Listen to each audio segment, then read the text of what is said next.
Ouais, ce serait bien de gagner ce match, de se qualifier, d'avancer et puis d'espérer faire un match à Guy Piriou cette année. Ça, c'est l'objectif principal. Euh, Maintenant, il faut être prêt pour s'engager dans cette compétition psychologiquement parce que c'est totalement différent. Il faut switcher la Ligue 2 puis se mettre dans une concentration et un engagement de Coupe de France qui est totalement différent. Psychologiquement, c'est pas la même approche. Il n'y a qu'un club qui se qualifie. Il y a forcément des éléments qui sont nouveaux par rapport à la Ligue 2 qui est totalement différent.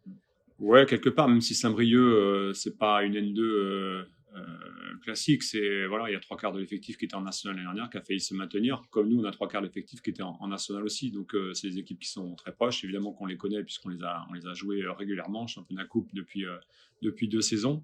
Euh, voilà, c'est un match qui va être difficile parce qu'on l'a vu l'année dernière, on avait été joué à Vannes et ça avait été très serré.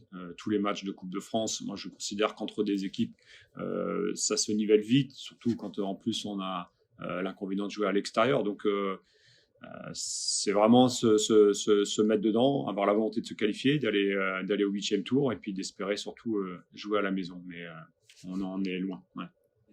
Bah, c'était sur les matchs de Coupe de Ligue qui étaient en semaine. C'est un petit peu différent. Là, on est sur des matchs semaine pour le septième, pour le huitième tour. Pour le 32e, c'est aussi un week-end puisque c'est le 7 janvier. Donc, c'est un peu moins dérangeant. Après, nous, on a un calendrier hyper chargé forcément dans les prochaines semaines avec le match reporté qui est calé. Donc, on a 4 matchs en 11 jours, ce qui est du jamais vu encore une fois, je crois. Donc, il y a la volonté d'enchaîner déjà, de pas couper, Et on sait que si on joue pas, si on se qualifie pas, bah, le huitième tour on jouera pas, il y aura une cassure. Donc c'est pas très intéressant.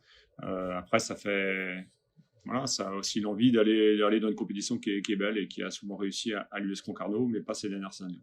Il y a beaucoup d'interrogations sur comment ça va se passer ces prochaines semaines. On a fait des super choses en championnat jusqu'à Laval et évidemment on voudrait rester cette dynamique ou en tout cas entretenir et pas retomber. On a 6 matchs de championnat avant la trêve, ce qui est énorme.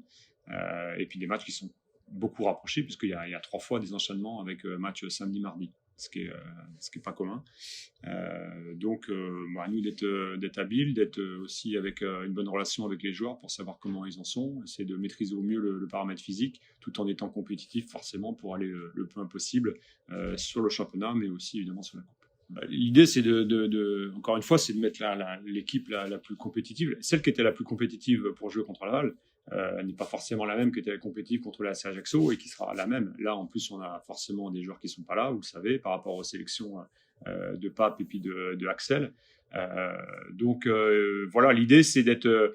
encore une fois, c'est des matchs qui sont tellement différents qu'il faut aussi avoir une approche par rapport à ça, par rapport aux joueurs, par rapport à l'adversaire, quel genre de scénario on pourrait avoir à jouer pour qu'on soit le plus performant possible. Et encore une fois, celle qui a été alignée ces dernières semaines ou avec les rotations qu'on a faites, c'est pas forcément celle de demain, ni celle d'après-demain. Et il y a les matchs aussi qu'on aura joué le mardi. Ce sera pas la même équipe que le samedi parce que il y a une question à la fois physique, adversaire, psychologique. Il y a tous des éléments à prendre en compte. Et c'est pour ça que je dis souvent l'équipe qui sera alignée, ça sera la plus compétitive pour moi. Ça sera ma meilleure équipe.